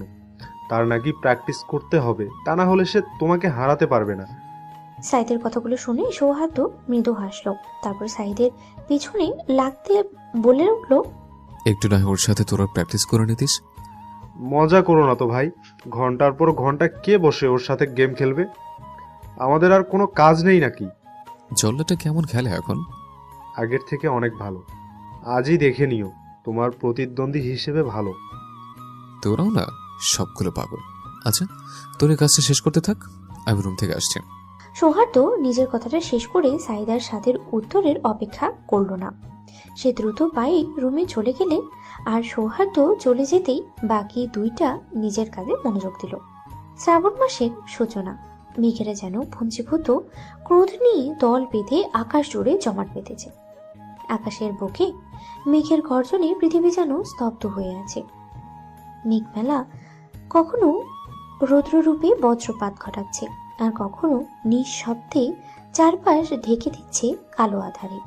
জানালার পাশে দাঁড়িয়ে এক দৃষ্টি প্রকৃতির এই ভয়াল রূপ পর্যবেক্ষণ করছে শোভা। তাদের গর্জন মাঝে মাঝে ভয়ঙ্করভাবে আছড়ে পড়ছে, আর শোভা কেঁপে কেঁপে উঠছে। মেঘের বাড়ি সন্ধ্যার আলো যেন গভীর রাতের মায়াবী কালিমায় মিশে গেছে। দোতলার জানালা থেকে শোভা দেখল সামনের খালটা বৃষ্টির অশান্ত ধারা গায়ে মেঘে উথাল পাথাল করছে। তাদের ছোট্ট গ্রামের পিছাড়া রাস্তাটিও বৃষ্টির জলধারায় ধুয়ে গিয়েছে, আর তার উপরে কাদামাখা ঘাসগুলো বৃষ্টির ছোঁয়ায় যেন নতুন জীবন পেয়েছে। চারিপাশে বৃষ্টির মৃদু গুঞ্জন। শোভা জানালার পাশে থমকে দাঁড়িয়েছিল। হঠাৎ পিছন থেকে কয়েকটা পদশব্দ তার মনোযোগ আকর্ষণ করলো। সে ধীরে পিছনে ফিরে তাকালো। পিছনে ফিরে দেখতে পেল তার রুমে ঢুকে দাঁড়িয়ে আছে বাড়ির খুদের সদস্যরা। কোলাহল মুখর উপস্থিতি শোভার চিন্তাধারাকে বিঘ্নিত করলো। শোভা ধীরে ধীরে তাদের দিকে তাকালো, নিজের চোখে স্পষ্ট কৌতূহল নিয়ে। এই চারজনের একসাথে আসা তার কাছে একেবারেই অপ্রত্যাশিত লাগলো, কারণ তার সচরাচর একসাথে হয় না তারা। আজ যখন হয়েছে, তখন যে এর পিছনে কোনো একটা কারণ আছে তা শোভা ভালো করেই বুঝতে পারল। তাও শোভা জানালার পাল্লা বন্ধ করতে করতে মৃদুস্বরে তবে মনে অদ্ভুত এক কৌতূহল নিয়ে জিজ্ঞেস করে উঠল, কি হয়েছে তোমাদের? সবার মুখ কেমন রাম গরুরের ছানার মতো করে রেখেছো কেন? শোভার কথাটি শেষ হতে না হতেই 3.5 বছরের ছোট্ট আলিফ তার মুখ ফুলিয়ে আধো আধো গলায় যে বলে উঠল, আম্মু কেক দিবে বলেছিল, দাও না, তুমি বানাও না, সোহা তুমি দাও। আলিফের সরল আবেদন যেন এক মুহূর্তেই শোভার হৃদয়ে নরম স্পর্শ এনে দিল। ক্ষুদ্র এই মানব শিশুর ঠোঁটের কোণে জমে থাকা অভিমান তাকে এক অদ্ভুত কোলাহলময় কোমলতায় আচ্ছন্ন করে দিল। আলিফের কথা শেষ হতে না হতেই বাকিরাও শোভার ওড়না টেনে একই দাবি জানাতে থাকলো। শোভা বুঝতে পারলো আজ তাদের এই দাবি না মেটানো পর্যন্ত তার জন্য কোনো শান্তি নেই। তাই সে খুদে সদস্যদের এমন নির্ভীক আবদারে মৃদু হাসি ফুটিয়ে আলিফকে কোলে তুলে নিল। আলিফকে কোলে তুলে তার গোলাপি গালে একটুখানি চুমু খেয়ে বলে উঠল, এক্ষুনি বানাতে হবে। শোভার কোলে আলিফ আর নিচে দাঁড়িয়ে থাকা বাকি 3 জন একসাথে মাথা নাড়ল। তাদের এমন একসঙ্গে সম্মতি দেখে শোভা মৃদু হেসে ফেলল। তারপরে তারা শোভাকে আর কোনো কথা বলার সুযোগ না দিয়ে টেনে নিচে নিয়ে যেতে লাগলো। শোভা ভদ্র মেয়ের মতো বাধ্য হয়ে তাদের সঙ্গে নিচে নেমে গেল। তালুকদার পরিবারের বর্ষাকাল যেন এক উৎসব মুখর সময়। ঘরের ছোটরা বৃষ্টির দিনে নিজেদের খেলায় মেতে থাকে, আর রান্নাঘরে ব্যস্ত থাকে মেয়েরা ও বউয়েরা। তারা খিচুড়ি, ইলিশ ভাপা আর সোনালি আলু ভাজি সুগন্ধে ঘর ভরিয়ে তোলে। কিন্তু সবচেয়ে মজার বিষয় হলো এই পরিবারের পুরুষেরাও রান্নাঘরে সাহায্য করতে কোনো দ্বিধা করে না। বাড়ির ড্রয়িং রুমে আর ডাইনিং রুমে ইতোমধ্যেই বাড়ির সদস্যদের কোলাহলে পরিপূর্ণ হয়ে উঠেছে। সুভা রান্নাঘরের দিকে এগিয়ে গেল। সেখানে গিয়ে দেখলো তার মেজো চাচি রান্নার কাছে ব্যস্ত। সে গুটি গুটি পায়ে তার কাছে গিয়ে দাঁড়াতেই তার চাচি বিরক্তিকর ভরা কণ্ঠে বলে উঠল, তোর আবার কি হলো? এখানে কি চায়? সেই থেকে একের পর এক এসেই চলেছে। সুভা তার চারপাশে ঘুরঘুর করা ঈশা, আলিফ, এলিজা আর আয়রার দিকে তাকিয়ে চোখ ছোট করে মৃদুস্বরে বলে উঠল, এই নুড়ি পাথরগুলো কেক খাওয়ার বায়না ধরেছে। কি করব বলো? কেক না বানালে এরা আমাকে ছাড়বেই না, তাই কেক বানাতে এসেছি। শোভার মা তখন রান্নাঘরের এক কোণে নিজের কাজে ব্যস্ত ছিলেন, কিন্তু মেয়ের কথা শুনে তিনি কিছুটা কঠোর স্বরে বলে উঠল, এখন না শোভা, রান্না শেষ হয়নি, পরে বানাও। তোমার দাদামশাই আর কাকারা একটু পরেই খেতে আসবে। মায়ের কথা শুনে শোভা একটু হতাশ হয়ে রান্নাঘর ছেড়ে বেরিয়ে গেল। কোনো কথা বাড়ায় না। খুদের সদস্যরাও তার পিছু পিছু নীরবে রান্নাঘর থেকে বেরিয়ে এলো। শোভার পিছন পিছন এসে ঈশা বলে উঠল, খালামণি, কেক বানাবে না? ঈশার কথাটা শুনে শোভা দাঁড়িয়ে পড়ল। দীর্ঘ নিঃশ্বাস ছেড়ে বলে উঠল, বানাবো সোনা, তোমার নারীরা রান্নাঘরের কাজগুলো শেষ করে ফেলুক, তারপর আমরা 5 জন গিয়ে বিশাল বড় একটা কেক বানিয়ে আনবো, ওকে? শোভার কথা এতক্ষণ বাকিরা মনোযোগ সহকারেই শুনছিল। শোভার কাছ থেকে কথাটা শুনেই বাড়ির খুদে সদস্যরা খুশি লাফিয়ে উঠল। শোভা বাচ্চাগুলোর খুশি দেখে নিজের মুখের হাসি রেখা ফুটিয়ে তুলল। তারপরে মৃদু কণ্ঠে বলল, তোমরা উপরে গিয়ে খেলা করো, আমি একটু দাদুর রুম থেকে আসছি। বাড়ির খুদের সদস্যরা সবাই শান্তভাবে শোভার কথাগুলো শুনল। তারপরে তারা কোনো বায়না না করেই উপরের রুমে চলে গেল।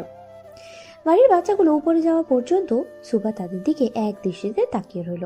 শোভা তার দাদুর রুমের দিকে যাওয়ার জন্য পা বাড়াবে, তার আগেই লুবনা তার কাছে এসে মৃদু কণ্ঠে বলে উঠল, আপু, ক্যারাম খেলবি? সৌহার্দ্য ভাই বলেছি সকলকে ডেকে আনতে। খেলবি কিনা তাড়াতাড়ি বল।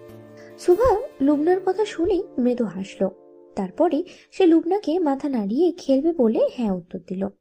সৌহার্দ্য সারা রুম জুড়ে পায়চারি করে বেড়াচ্ছে আর ফোনে কারোর সাথে কথা বলছে। সৌহার্দ্যের বলিষ্ঠ পায়ের শব্দ সজোরে প্রতিধ্বনিত হচ্ছে সারা ঘর জুড়ে। সাজ সৌহার্দ্যকে ডাকতে এসেছিল। ডাকতে এসে সৌহার্দ্যের রুম থেকে ভালোবাসি শব্দটা শুনে সাজ নিজের কৌতূহল ধরে রাখতে না পেরে নিজের মনের কৌতূহল নিয়ে সৌহার্দ্যের রুমের দরজায় আড়ি পেতে শুনছিল ও রুমের মধ্যে থাকা সৌহার্দ্য কার সাথে কথা বলছে আর কথাগুলো ভালো করে বুঝতে চেষ্টা করছিল।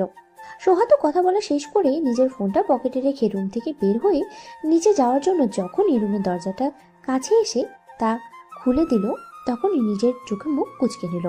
হঠাৎ করে রুমের খুলে যাওয়ার কারণে সাজ নিজে তাল সামলাতে না পেরে সৌহার্দ্যের রুমের ফ্লোরের উপরে পড়ে গেল।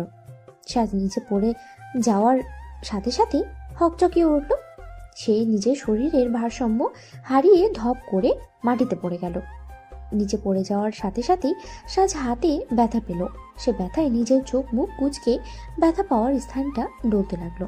সাজ ব্যথার মাঝেই কি যেন ভেবে তার সামনের দিকে তাকাতে দেখলো সৌহার্দ্য হঠাৎ তারই সামনে দাঁড়িয়ে আছে। সাজ লক্ষ্য করলো সৌহার্দ্যের গম্ভীর মুখে কোনো নড়াচড়া ছাড়াই তার দিকে তাকিয়ে আছে। সৌহার্দ্যের ভ্রু সামান্য কুঁচকে গভীর 2 চোখ তার দিকে তাকিয়ে আছে। সাজ সৌহার্দ্যের মুখের এরকম নির্লিপ্ত ভাব দেখে ভয়ে শুকনো ঢোক গেল।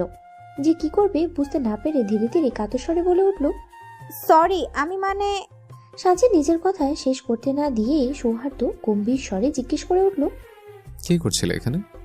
সৌহার্দ্যের প্রশ্নের ভারে সাজের মুখটা আরো ছোট হয়ে গেল। তার ভেতরে এক ধরনের অনিশ্চয়তার সাথে লজ্জা ঢেউয়ের মতো ছড়িয়ে পড়তে লাগলো। কিন্তু সৌহার্দ্য সাজের এমন অবস্থা দেখে নিজের প্রশ্ন করা থেকে থামল না। সে সাজের দিকে নিজের দৃঢ় ভঙ্গিতে তাকিয়ে তবে কণ্ঠে এক ধরনের অভিভাবক সুলভ ছায়া মিশিয়ে জিজ্ঞেস করে উঠল, কি করছিলে এখানে? আরে পাচ্ছিলে? সৌহার্দ্যের কথাটা শুনে সাজ সৌহার্দ্যের মুখের দিকে আটকে রইল। সৌহার্দ্যের শৈল প্রান্তের মতো শক্ত মুখ আর সাথে তার তীক্ষ্ণ চোখে যেন সাজের মনের মধ্যে একটা অস্থির স্রোত তৈরি করলো। সাজ সৌহার্দ্যের প্রশ্নে কোনো উত্তর দিতে পারল না। ভয়ে নিঃশ্বাস ধীরে ধীরে ভারী হয়ে এলো। সৌহার্দ্য সাজে নিজে বসে হাত ডলতে দেখে বুঝতে পারল পড়ে গিয়ে মেয়েটা ব্যথা পেয়েছে, তাই সৌহার্দ্য একটু নিচু হয়ে সাজের দিকে হাত বাড়িয়ে দিল। সে ভ্রু উঁচু করে সাজের নিজের হাতটা ধরতে পড়ল। সাজ সৌহার্দের মুখে এরকম আশ্বাস দেখে দ্বিধাগ্রস্ত ভাবে সৌহার্দের হাতটা ধরল। সাজ সৌহার্দের হাতটা ধরার সাথে সাথে সৌহার্দ্য তাকে নিচ থেকে এক টানে তুলে দাঁড় করালো। সাজ সৌহার্দের হাত ধরে উঠে দাঁড়িয়ে মৃদু কণ্ঠে বলে উঠল, সকলে খেলার জন্য তোমাকে ডাকতে পাঠিয়ে আমি রুমে ঢুকতে যাব, বাট আগেই তুমি দরজাটা খুলে ফেলেছো, যার ফলে পড়ে গিয়েছি। সৌহার্দ্য সাজের কথাটা শুনে এক দৃষ্টিতে কিছুক্ষণ সাজের দিকে তাকিয়ে রইল। সাজ সৌহার্দের দিকে তাকিয়ে আছে। সাজে সকলে জোর করে এখানে পাঠিয়েছে, সে তো কোনো মিথ্যে কথা বলেনি, তবে সব সত্যি বলেও নি। সৌহার্দ্য কিছুক্ষণ সাজের দিকে তাকিয়ে মৃদু কণ্ঠে বলে উঠল, নিচে। সৌহার্দ্য কথাটা বলে আর রুমের মধ্যে থাকলো না, নিচে যাওয়ার জন্য পা বাড়ালো। সাজও নিজের গালে একটা থাপ্পড় দিয়ে সৌহার্দ্যের পিছনে নিচে নেমে আসলো। ভাগ্যিস সৌহার্দ্য তাকে বিশ্বাস করেছে, তা না হলে যদি সৌহার্দ্য সত্যি সত্যি মেনে নিত সে আড়িপাতে গিয়েছিল, তখন তার মান সম্মান সব মাটিতে মিশে যেত। সাজ সৌহার্দ্যের পিছনে হাঁটতে হাঁটতে মনে মনে ভেবে বসলো সে আর কখনোই এমনভাবে সৌহার্দ্যের রুমে আড়ি পাতবে না। ক্যারাম বোর্ডটাকে ঘিরে সাজ, সাজ আর সাইদ বসে আছে। তাসনিয়া আর শোভা তাদের পাশে বসেছে খেলা দেখবে বলে। তাসনিয়া আর শোভা ক্যারাম খেলার কোনো আগ্রহ নেই, তাই তারা চুপ করে বসে আছে। এই দুটো মেয়ে বাড়িতে ক্যারাম থাকা সত্ত্বেও কখনো খেলবার চেষ্টা করে দেখেনি, তাই ক্যারাম সম্পর্কে তাদের ধারণা কম। ক্যারামের বোর্ডে 9টা কালো 9টা সাদা গুটি, একটি লাল গুটি যেটাকে কুইন বলে।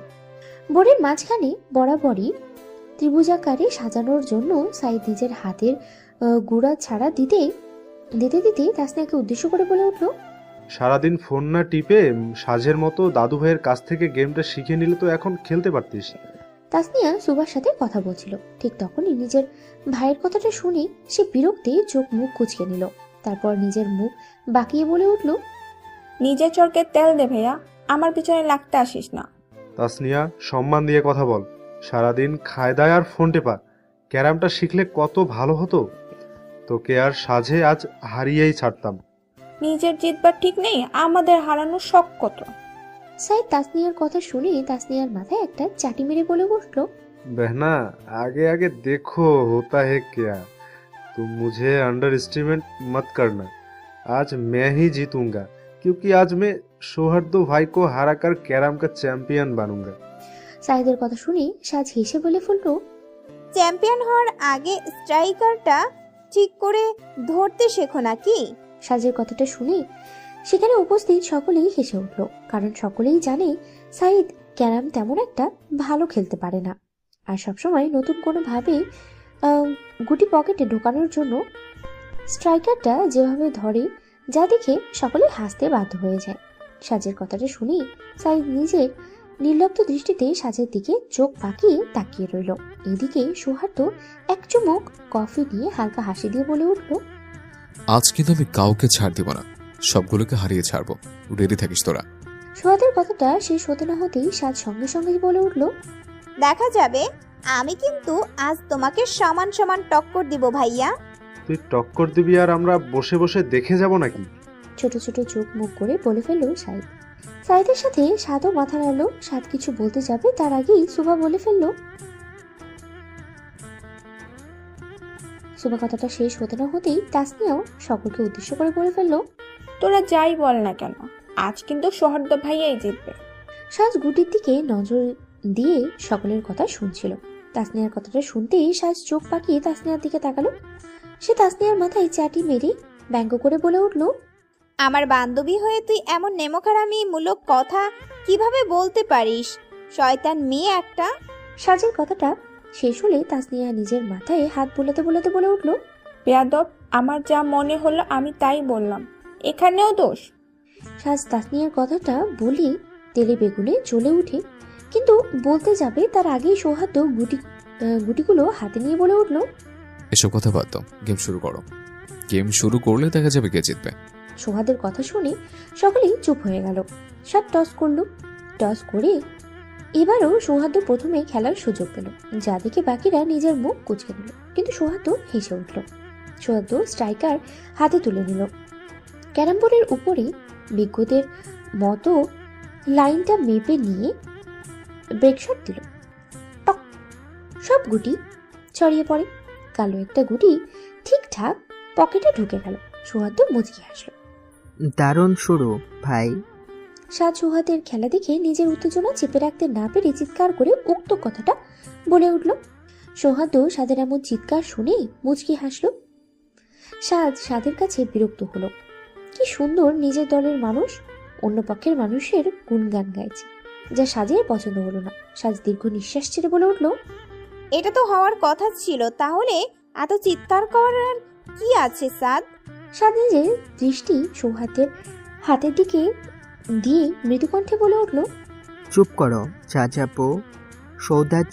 সৌহার্দ্য ভাই আবার শট নিচ্ছে। সৌহার্দ্য দ্বিতীয় শট নেয় এবং এটাও পকেটে গিয়ে পড়ে। শোভা, সাদ আর তাসনিয়া তা দেখে তার হাততালি দিলেও সাজ এবং সাইদ গম্ভীর মুখে তাকিয়ে রইল। সৌহার্দ্য তৃতীয় শট দিল, কিন্তু এবার গুটি মিস করে ফেলল। গুটি মিস যাওয়ায় সাজ, শোভা আর তাসনিয়ার মুখে সৌহার্দ্যের থেকে বেশি হতাশা ছাপ দেখা গেল। এবার পালা আসলো সাজের। সাজ পুরো মনোযোগ দিয়ে শট নেয়। তার প্রথম শটেই সাদা গুটি পকেটে। এবার জমে যাবে, তাই না সৌহার্দ্য? কি বলেছিলাম, মেয়ে আমাদের ভালোই খেলা শিখেছে। সাইদের কথাটা শুনে সৌহার্দ্য মুচকি হেসে সাজের দিকে তাকালো, কিন্তু সাজের পুরো মনোযোগ ক্যারাম বোর্ডের দিকে। এরপরে সাজ একের পর এক দুই গুটি পকেটে ফেলতে সক্ষম হয়, কিন্তু পরের স্ট্রাইকার একটুর জন্য মিস হয়ে যায়। তবে সৌহার্দ্যের থেকে ভালো খেলা করে সাজ। সৌহার্দ্যের দিকে নিজের এক ভ্রু উঁচু করে তাকায়। সৌহার্দ্য স্বভাবতই ভুলে বা কৌতূহলে নিজের এক ভ্রু উঁচু করে নেয়। সাজ যে তাকে কপি করে এমনটা করছে সেটা ভেবে মনে মনে হেসে উঠল। পরপর পালা আসে সাদের। সাদ ক্যারামে ধীরে অথচ নিখুঁত খেলোয়াড়। সে প্রথম শটটাতেই একটা কালো গুটি পকেটে ফেলে দেয়, কিন্তু পরের শটে তার স্ট্রাইকার পকেটে পড়ে যায়। সাদের স্ট্রাইকারটা পড়ে যাওয়ার সাথে সাথে বাকিরা হেসে ওঠে। তাদের হাসিকে নতুন মাত্রায় যোগ করতে সাইদ সাদের মাথায় হাত বুলিয়ে দিয়ে বলে, আরে ছোট ভাইটা আমার, মাত্র একটা পয়েন্ট কেটে গেল। সাইদের খোঁচা দিয়ে কথা বলা শুনে সকলেই হেসে ওঠে। সাদ নিজের চোখ ছোট করে মুখে শয়তানি ভাব নিয়ে বলে ওঠে, ভাইয়া আজ কিন্তু স্ট্রাইকটা ভালো করে ধরবে। সাইদ পকেট থেকে স্ট্রাইকারটা তুলে নিয়ে বলে ওঠে, দেখতে থাক আমি কি করি। সাইদের শটগুলো সব ভাগ্যের উপরে নির্ভরশীল। একটা ঠিক জায়গায় গেলে বাকিগুলো সব ভুল জায়গায় যাবে। সাইদের প্রথম শটেই সাদা গুটি পকেটে ঢুকে গেল। গুটি পকেটে ঢোকার সাথে সাথেই সাইদ উত্তেজিত হয়ে বলে উঠল, দেখলি সবাই, দেখলি, এটাই আসল প্রতিভা। আমি কিন্তু এই শটটা চোখ বন্ধ করেও দিতে পারতাম, কিন্তু দেইনি, শুধু তোদের কথা ভেবে। সকলে এত বড় ছেলের এমন কাণ্ড আর কথা শুনে সকলে হেসে উঠল। সাইদের দিকে চোখ ছোট ছোট করে তাকিয়ে বলে উঠল, পাম দেওয়া বন্ধ করো, আমরা সকলে কানা নাকি যে দেখবো না? তাড়াতাড়ি খেলো না ভাইয়া। সাইদ সাজের কথা শুনে এক হাতে কফির মগ ধরে আরেক হাতে স্ট্রাইকার ধরে শট দিল। এই শটে সে নিজের গুটি ভুল করে প্রতিপক্ষের পকেটে ফেলে দিল। সাদ সাইদের এমন কাজে হেসে বলে ফেলল, এটাই তোমার প্রতিভা? সাইদ সাজের কথা শুনে নিজের দোষ ঢাকতেই আমতা আমতা করে বলে উঠল, এটা ছিল আমার স্ট্র্যাটেজি, তোমরা বুঝবে না। সাইদের কথাটা শেষ হতে না হতেই সকলে হেসে উঠল। এক দলে সাজ আর সাদ, অন্য দলে সৌহার্দ্য আর সাইদ। যার ফলে সাইদ যে গুটি পকেটে ফেলে দিয়েছিল সেটা ছিল সাজদের। সৌহার্দ্য একবার সাইদের দিকে তাকিয়ে পকেট থেকে গুটি বের করে সাজের দিকে দিয়ে দেয়। সাজ পরপর আরো দুইটা শট নেয়, কিন্তু পরেরটায় লাল গুটি পকেটে ফেলে দেয়। তবে তখন সে অন্য শট নিতে পারে না, তাই লাল গুটি আবারও বোর্ডে ফিরে আসে। এভাবেই খেলা চলতে থাকে। আর বোর্ডে মাত্র কয়েকটা গুটি পড়ে আছে। খেলা জমজমাট আকার ধারণ করেছে। সকলে কৌতূহলী দৃষ্টিতে বোর্ডের গুটিগুলোর দিকে তাকিয়ে বুঝবার চেষ্টা করছে সামনে কি হয়। তার পরিস্থিতি উত্তেজনাপূর্বক হয়ে ওঠে। সাজের হাতে মাত্র দুইটি সাদা গুটি বাকি, আর সাইদের হাতে রয়েছে লাল কুইন কাভার করার দায়িত্ব, সাথে একটি কালো গুটি। এখন সাজের দান। সাজ আল্লাহ আল্লাহ করে প্রথমে একটা সাদা গুটি পকেটে ফেলতে পারল, কিন্তু শেষে গুটির জন্য নিশানা করলেও তার শটটা এবারও খুব সামান্যের জন্য মিস হলো। সাজ বিরক্তিতে নিজের চোখ মুখ কুঁচকে নিল। এবার দান সৌহার্দ্যের। সে তার কালো গুটি পকেটে ফেলল। সাজসহ সকলেই চুপচাপ লাল গুটির দিকে তাকিয়ে আছে। এবার সৌহার্দ্যের কুইন কভার করার পালা। সৌহার্দ্য গুটিটা দেখতে লাগলো। ঠিক তখনই সাজ 2 হাত তুলে বলে উঠল, ইয়া আল্লাহ, এবারের মতো একে হারিয়ে আমাকে জিতিয়ে দাও। আমি জিতে গেলে মসজিদে 10 টাকা দিব। ইয়া আল্লাহ। সাজ নিজের কথাটা শেষ করার সাথে সাথে উপস্থিত সকলেই হেসে উঠল। আর সৌহার্দ্য সাজের মতো 2 হাত তুলে বলল, হে আল্লাহ, আমি গরিব মিসকিন, তাই আমার উপর দয়া করো। আমি 100 টাকা দিব, এই বেতিকে হারিয়ে দাও। সোহাদের কথা শুনে বাকি সকলে হাসলেও শ্বাস চোখ ছোট ছোট করে সোহাদের দিকে তাকিয়ে রইল। সোহাদ আর কোনো কথা না বাড়িয়ে খেলায় মনোযোগ দিল। সে বোর্ডের প্রান্তে স্ট্রাইকার রাখলো, নিশানা করলো আর নিখুঁত শটে লাল কুইন কভার দিয়ে জিতে গেল। উপস্থিত সকলে আনন্দে চিৎকার করে উঠলেও সাজের মুখটা ছোট হয়ে গেল। সাইদ অতি উৎসাহিত হয়ে সাজকে খোঁচা দিয়ে বলে উঠল, কি গো সাজরানী, এত প্র্যাকটিস করার পরেও তো সৌহার্দ্য ভাইকে হারাতে পারলে না। আগেই বলেছিলাম তাকে সৌহার্দ্য ভাইয়ের পেছনে লাগতে আসবি না। সাজ সাইদের কথার কোনো উত্তর দিল না। কোনো এক অজানা কারণে অভিমানী চোখে সোহাদের দিকে তাকালো। সাইদ আবারও তাকে ব্যঙ্গ করে কিছু বলতে যাবে, তার আগেই সাজ সেখান থেকে উঠে চলে গেল। সাজের এমন কাজে উপস্থিত সকলেই অবাক হয়ে গেল। সৌহার্দ্য নিজের মুখে কোনো অভিব্যক্তি না ফুটিয়ে সাজের দিকে তাকিয়ে রইল। সুভা সাইদের দিকে তাকিয়ে বিরক্তিকর কণ্ঠে বলে উঠল, তুমি সবসময় মজা কেন করো বলো তো? জানো না সাজ কেমন? আরে আমি তো মজা করছিলাম, ও এত সিরিয়াস হয়ে যাবে বুঝিনি। সাইদ সুভার দিকে তাকিয়ে বোকা বোকা কণ্ঠে কথাটা বলে উঠল। সুভা সাইদের কথাটা শুনে দীর্ঘ নিঃশ্বাস ছেড়ে বলে উঠল, ছাড়ো এসব, আমি গিয়ে দেখি কি করা যায়, মেয়ের রাগ হলো কিনা। সুভা কথাটা বলে উঠে দাঁড়ালো। তারপর সেখান থেকে সাজের পেছনে চলে গেল। সৌহার্দ্য এখনো সাজের চলে যাওয়ার পথের দিকেই তাকিয়ে রইল। সুভা সুধীর ভঙ্গিতে আস্তে আস্তে সিঁড়ি বেয়ে সাজের রুমে চলে আসলো। মেয়েটা যে রাগ হয়েছে তা সে ভালো করেই বুঝতে পেরেছে। আগেরবার সৌহার্দ্য ভাইয়ের কাছে হেরে যাওয়ার পরে সাজ এই কয়েকদিন অনেক সময় ব্যয় করে দাদা ভাইয়ের কাছ থেকে ক্যারাম খেলা শিখেছে। এত চেষ্টা করেও যখন সৌহার্দ্যকে হারাতে পারেনি, তখন সাজের মুখটা ছোট্ট হয়ে গিয়েছিল। তারপরে আবার সাইদ তার হেরে যাওয়ার এর উপরে মজা করেছে, যেটা সাজ একদম সহ্য করতে পারেনি। সে যদি এখনো সকলের মাঝে বসে থাকতো তাহলে সাইদ আবারও মজা করত। তাই সাজ সেখান থেকে চলে এসেছে। সাজ সুভার চাচাতো বোন। তালুকদার পরিবার বিস্তৃত। সৌহার্দ্য হলো তার বড় চাচু আর আমিনা বেগমের একমাত্র ছেলে। সৌহার্দ্য তালুকদার পরিবারের প্রথম ছেলে সন্তান হওয়ায় পরিবারের সকলেই তাকে অনেক বেশি ভালোবাসে। বাড়ির মেজ ছেলে হলেন রবিউল তালুকদার, তার স্ত্রী হলেন আসমা বেগম। তাদের ঘরে ঈশিতা, তাসনিয়া আর সাইদ। সাইদ আর সৌহার্দ্য প্রায় 1 বছরের ছোট বড়। বাড়ির সেজ ছেলে হলো হাসান তালুকদার, তার স্ত্রী রজনী বেগম, তাদের একমাত্র মেয়ে শোভা। এই তালুকদার বাড়িতে শোভা আর ঈশিতাই বর্তমানে একসাথে থাকে। সাজের বাবা হুমায়ুন তালুকদার আর মা মারিয়া বেগম। সাজেরা 2 বোন, সাজ আর লুমনা। সাজের বাবা ঢাকার এক বেসরকারি কলেজের প্রফেসর হওয়ায় তাকে ঢাকাতেই থাকতে হয়। তবে সাজের দাদা কামরুল তালুকদার তার নাতি নাতনি পতিপত্নীদের অনেক ভালোবাসে, কিন্তু সাজকে সে সবার থেকে একটু বেশি আদর করে। সাজের দাদা ভাই চায় না তার এই ভরা সংসার ছোট হয়ে যায়, কিন্তু কোনো এক অনাকাঙ্ক্ষিত ঘটনার পরেই তিনি আর তার কোনো ছেলেকে আটকাননি বাড়ি থেকে দূরে থাকার জন্য। সাজ ছোটবেলা থেকেই দেখে আসছে তার মা কিভাবে জার্নি করে প্রায় প্রতি সপ্তাহে খুলনা থেকে ঢাকা আসা যাওয়া করে। 2 মেয়ে গ্রামের বাড়িতে আর স্বামী কাজের জন্য ঢাকাতে। 2 দিক সামাল দিতে গিয়ে তাকে বেশি কষ্ট করতে হয়। মারিয়া বেগম চেয়েছিলেন শাহজাহার লুবনাকে তাদের সাথে ঢাকাতে নিয়ে যেতে, কিন্তু কামরুল তালুকদারের মুখের দিকে তাকিয়ে তিনি আর সেই কাজটা করতে পারেননি। সেই জন্যই তাকে একটু কষ্ট করতে হয় পরিবারের জন্য। সাজের ছোট চাচু আহিল তালুকদার, তিনিও একজন ভার্সিটির প্রফেসর। তাকে কাজের জন্য রাজশাহীতে থাকতে হয়, বাড়িতে খুব কম আসেন তিনি। কামরুল তালুকদার আর নাসিমা তালুকদারের 2 মেয়ে। সুভার বড় চাচুর পরে হয়েছে মালিহা বেগম, তার 2 সন্তান প্রিয়া আর প্রহর। তারপরই হয়েছে রুবিনা বেগম। তার মেয়ে ইধিকা, যার 2 সন্তান ঈশা, এলিসা। রুবিনা বেগমের এক ছেলে নির্ময়, যার এক মেয়ে আয়রা আর ছেলে আলিফ। কামরুল তালুকদার আর নাসিমা তালুকদারের সর্বকনিষ্ঠ কন্যা তাসজিদা, যার ছেলে হলো 7। শোভা পা টিপে টিপে সাজের রুমে প্রবেশ করলো। শব্দবিহীন সাজের রুমে দরজাটা খুলে পা টিপে টিপে ভেতরে প্রবেশ করে দেখলো ভেতরে কেউ নেই, যা দেখে শোভা নিজের ভ্রু কুঁচকে নিল। সে ভেবেছিল সাজ রুমে এসেছে, কিন্তু সে তো আসেনি। শোভা বাথরুমের দিকে এগোতেই তাকালো।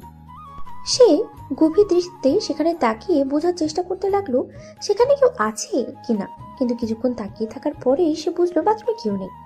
শোভা সাজের কথা ভেবে একবার দীর্ঘশ্বাস ছাড়ল।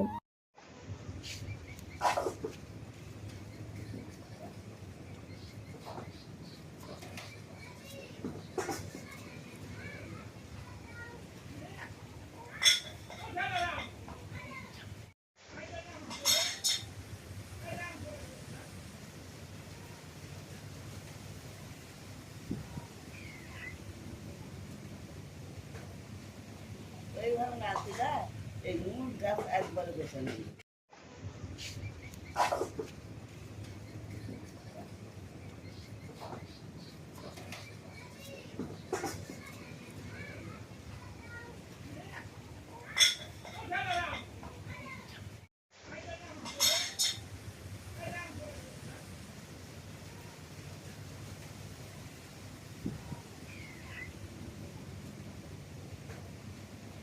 এইভাবে না দিলা এই নুন গাছ একবারে বেছে নেই।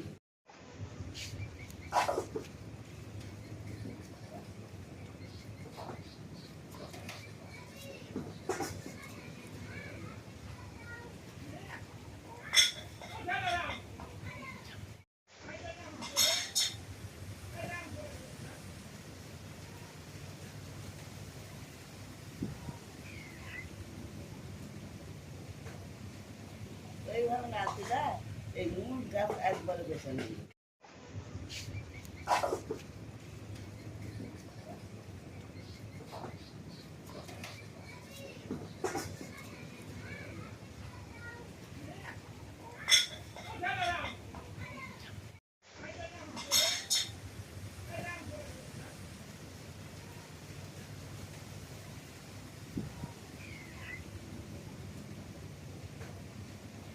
এইভাবে না দিলা এই নুন গাছ একবারে বেছে নেই।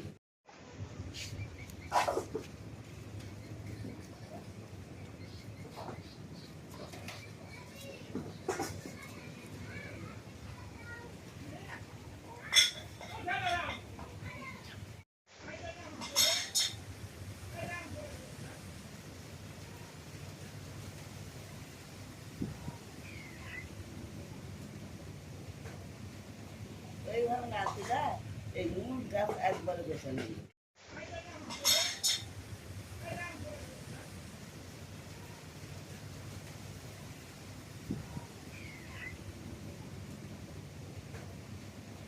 এইভাবে না দিলা এই নুন গাছ একবারে বেছে নেই।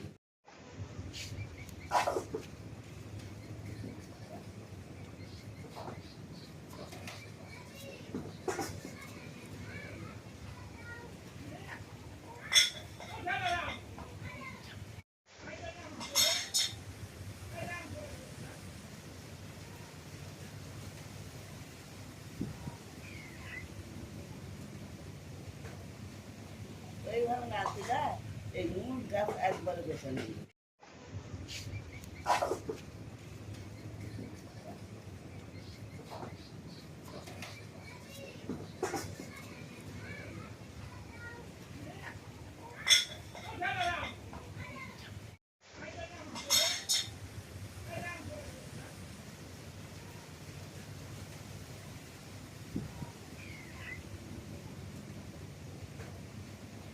এইভাবে না দিলা এই নুন গাছ একবারে বেছে নেই।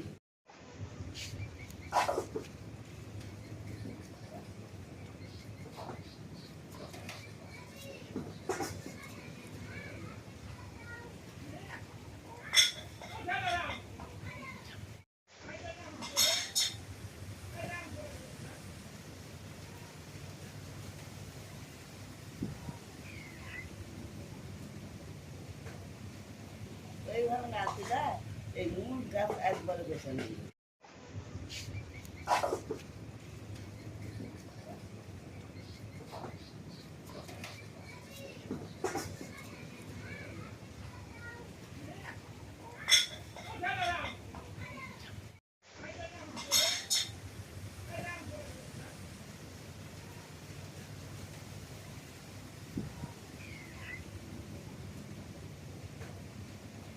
এইভাবে নাচতে যায় এই নুন গাছ একবারে বেছে নেই।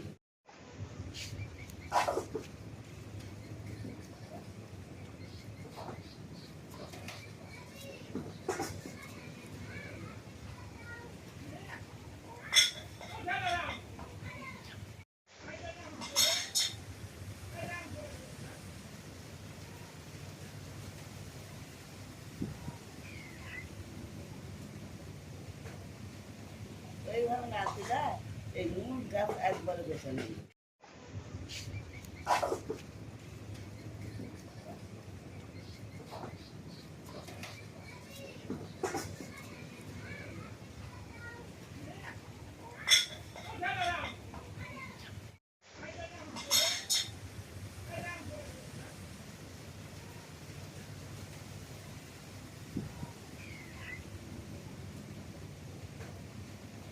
এইভাবে নাচতে যায় এই নুন গাছ একবারে বেছে নেই।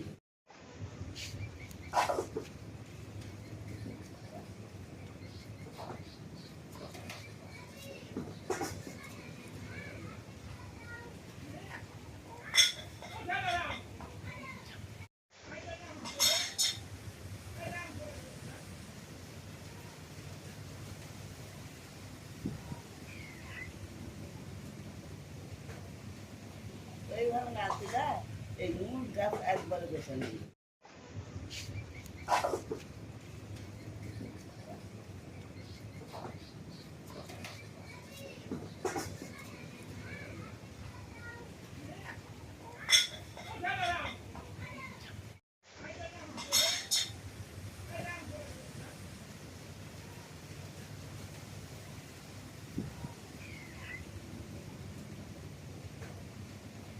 এইভাবে নাচতে যায় এই নুন গাছ একবারে বেছে নেই।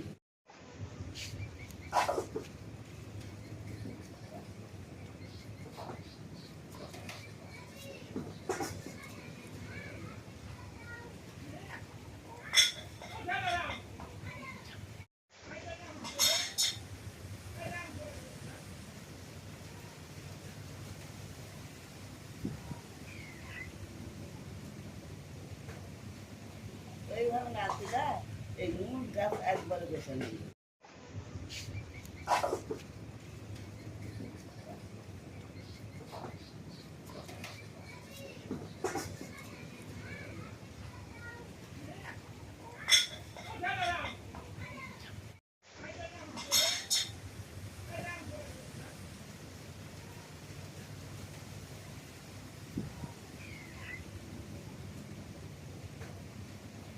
এইভাবে নাচতে যায় এই নুন গাছ একবারে বেছে নেই।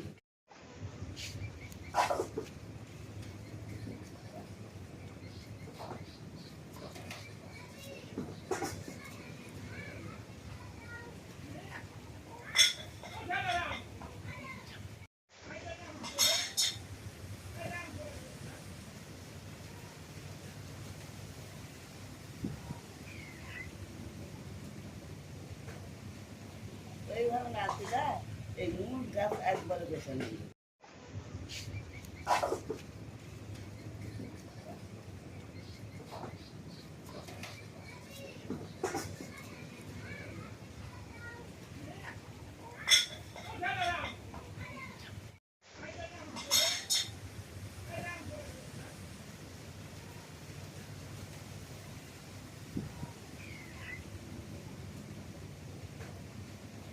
এইভাবে নাচতে যায় এই নুন গাছ একবারে বেছে নেই।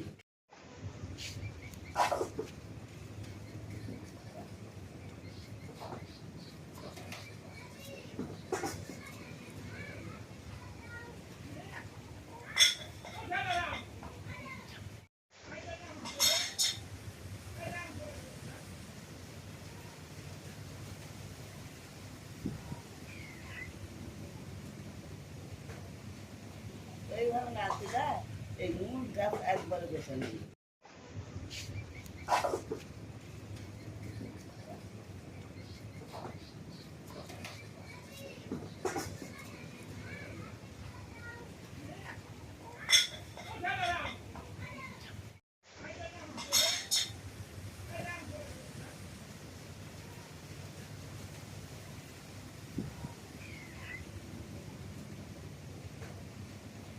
এইভাবে না দিলে এই নুন গাছ একবারে বেছে নেই।